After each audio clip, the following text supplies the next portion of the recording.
21व्या शतकात आपण तंत्रज्ञानाच्या अशा वळणावर उभे आहोत जिथे आर्टिफिशियल इंटेलिजन्स म्हणजेच AI आपल्या आयुष्यातील अशक्य गोष्टी शक्य करते। पण विचार करा, ज्या तंत्रज्ञानाने मानवी प्रगतीला वेग दिला तेच तंत्रज्ञान जर मानवाच्या विनाशाचं कारण बनून लागलं तर? दिंडोलीमधील ही घटना फक्त एक बातमी नाही, तर ती संपूर्ण मानवजातीसाठी आणि पालकत्वासाठी धोक्याची घंटा आहे।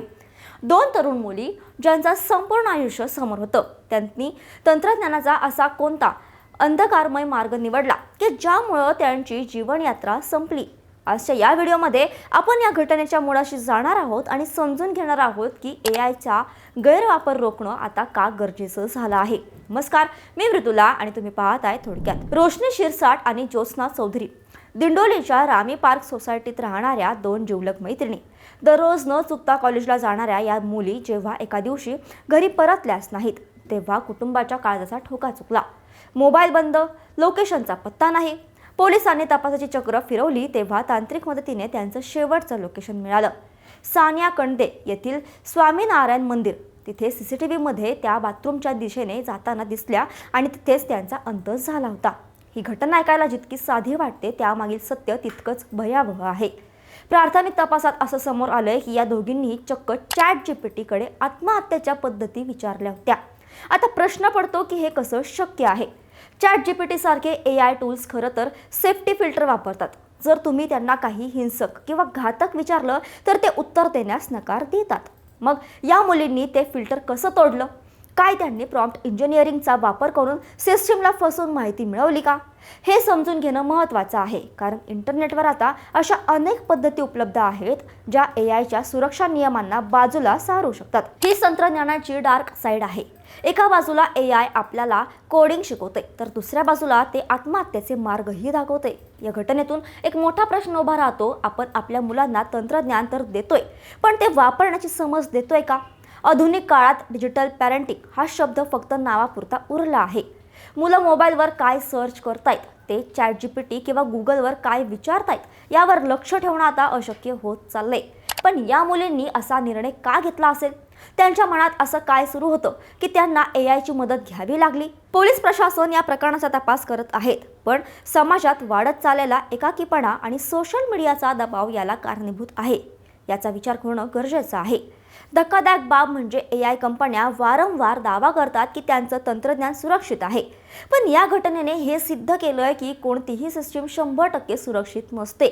जर एखाद्याच्या मनात टोकाचं पाऊल उचलण्याचे विचार असतील तर तो तंत्रज्ञानाचा वापर शस्त्रासारखा करू शकतो।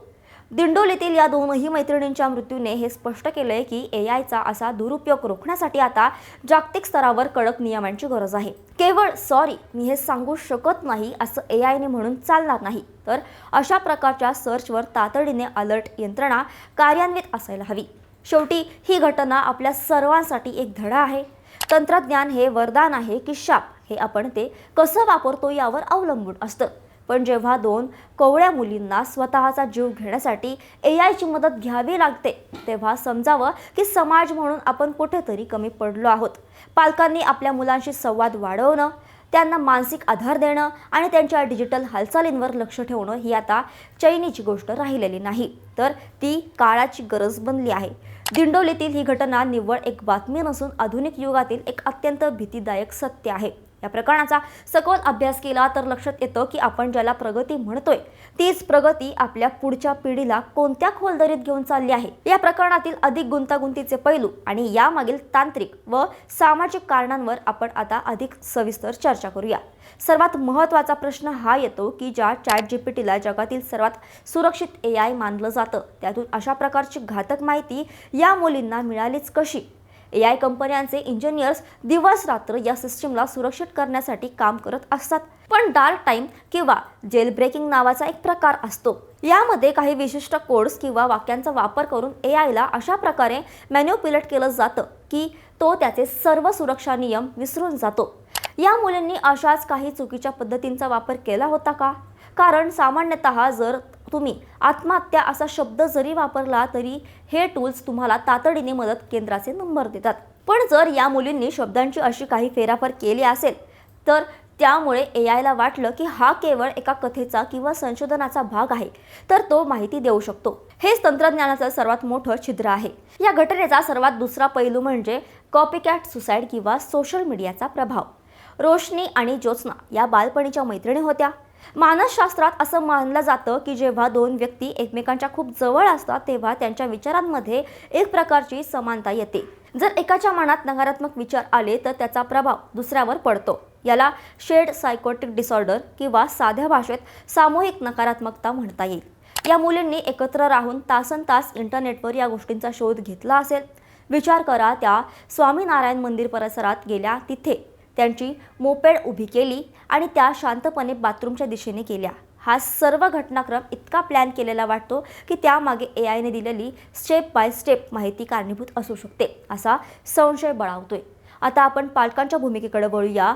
आजही पिढी ही डिजिटल नेटिव्ह आहे, म्हणजे त्यांचा जन्मच इंटरनेटच्या युगात झाला आहे. पण पालकांसाठी हे तंत्रज्ञान अजूनही नवीन आहे.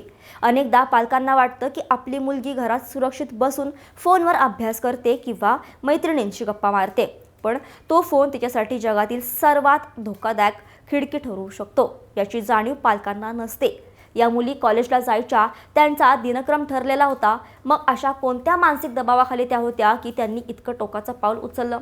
अभ्यासाचं ओझं होतं की खासगी आयुष्यात काही वादळ सुरू होतं? हे सर्व तपास आता समोर येतीलच. पण या मुलींनी मदतीसाठी कोणा माणसाकडे जाण्याऐवजी एका एआयकडे जाणं पसंत केलं. हे समाज म्हणून आपलं सर्वात मोठं अपयश आहे. आणखी एक गंभीर मुद्दा म्हणजे अल्गोरिदमचा विळखा. एकदा तुम्ही इंटरनेटवर एखादी नकारात्मक गोष्ट शोधली की अल्गोरिदम तुम्हाला तशाच प्रकारच्या गोष्टी पुन्हा पुन्हा दाखवत राहतं. कदाचित या मुलींच्या सर्च हिस्ट्रीमुळे त्यांना अशा प्रकारच्या कंटेंटचा पुरवठा सतत होत राहिला असावा. यामुळे मनातील नैराश्य अधिक गडद होत जातं. ChatGPT सारख्या टूल्सचा वापर करताना आपण विसरतो की हे टूल्स भावनाही नाहीत. हे फक्त त्यांना मिळालेल्या डेटाच्या आधारे उत्तर देतात. त्यांना हे कळत नाही की समोर बसलेली व्यक्ती खरोखरच संकटात आहे. या घटनेमुळे पोलीस प्रशासनासमोरही नवीन आव्हानं उभं राहिली आहेत. आतापर्यंत सायबर क्राईम म्हणजे फक्त आर्थिक फसवणूक असायची, पण आता AI असिस्टेड सुसाईड हा प्रकार समोर येतोय. अशा प्रकरणात पुरावे गोळा करणं कठीण असतं, कारण बहुतेक वेळा मुलं सर्च हिस्ट्री डिलीट करतात किंवा गुप्त मोडमध्ये इंटरनेट वापरतात. पोलिसांनी या मुलींच्या मोबाईलचा डेटा रिकव्हर करण्यासाठी तज्ज्ञांची मतं घेतली आहेत. AI कंपन्यांवर अशा माहितीसाठी जबाबदारी निश्चित करणं आता काळजीची गरज बनली आहे. अशा प्रकरणात पुरावे गोळा करणं कठीण असतं, कारण बहुतेक वेळा मुलं सर्च हिस्ट्री डिलीट करतात किंवा प्रायव्हेट मोडमध्ये इंटरनेट वापरतात. पोलिसांनी या मुलींच्या मोबाईलचा डेटा रिकव्हर करण्यासाठी तज्ज्ञांची मदत घेतली आहे. AI कंपन्यांवर अशा माहितीसाठी जबाबदारी निश्चित करणं आता काळाची गरज बनली आहे. जर एका कंपनीचं तंत्रज्ञान कोणाचा जीव घेण्यासाठी मदत करत असेल तर त्या कंपनीच्या एथिक्सवर प्रश्नचिन्ह उभं राहणं स्वाभाविक आहे. या भीषण घटनेतून आपण काय शिकू शकतो? सर्वात पहिलं म्हणजे आपल्या घरातील मुलांशी असलेला संवाद कधीही तुटू देऊ नका. तंत्रज्ञान कितीही प्रगत झालं तरी ते मानवी संवेदनांची जागा घेऊ शकत नाही. जर तुम्हाला वाटत असेल की तुमच्या घरातील कोणी शांत झालं आहे, जास्त वेळ मोबाईलवर घालवतंय किंवा त्याचं वागणं बदललं आहे, तर त्याच्याशी मोकळेपणाने बोला. दुसरी गोष्ट म्हणजे AI टूल्सचा वापर करताना पालकांनी मुलांसोबत बसणं किंवा पॅरेंटल कंट्रोलचा प्रभावी वापर करणं अनिवार्य आहे. रोशनी आणि ज्योत्स्ना यांचे मृतदेह ज्या मंदिरात सापडले तिथली शांतता या मुलींच्या किंकाळण्याने नाही, तर तंत्रज्ञानाच्या एका शांत विळख्याने भंग पावली आहे. हे विदारक सत्य आपल्या सर्वांच्या डोळ्यात झणझणीत अंजन घालणारं आहे. जर आपण आजच सावध झालो नाही तर उद्या अजून कितीतरी रोशनी आणि ज्योत्स्ना या AIच्या अंधारात हरवून जातील, याची कल्पनाही करवत नाही. शेवटी ही घटना आपल्या सर्वांसाठी एक धडा आहे. तंत्रज्ञान हे वरदान आहे की शाप, हे आपण ते कसं वापरतो यावर अवलंबून असतं. पण जेव्हा दोन कोवळ्या मुलींना स्वतःचा जीव घेण्यासाठी AIची मदत घ्यावी लागते, तेव्हा समजावं की समाज म्हणून आपण कुठेतरी कमी पडत चाललेलो आहोत. मित्रांनो, तुम्हाला काय वाटतं? या अशा घातक माहितीवर पूर्णपणे बंदी घालणं शक्य आहे का? AI कंपन्यांनी त्यांच्या सुरक्षा यंत्रणेत अजून काय बदल करायला हवेत? तुमची मतं खाली कमेंट्समध्ये नक्की सांगा. ही घटना तुमच्या मित्रमैत्रिणींपर्यंत आणि विशेषतः पालकांपर्यंत पोहोचवा, जेणेकरून भविष्यात अशा घटना टाळता येतील. आणि अशाच महत्त्वाच्या अपडेटसाठी थोडक्यातला फॉलो आणि सबस्क्राईब करायला विसरू नका.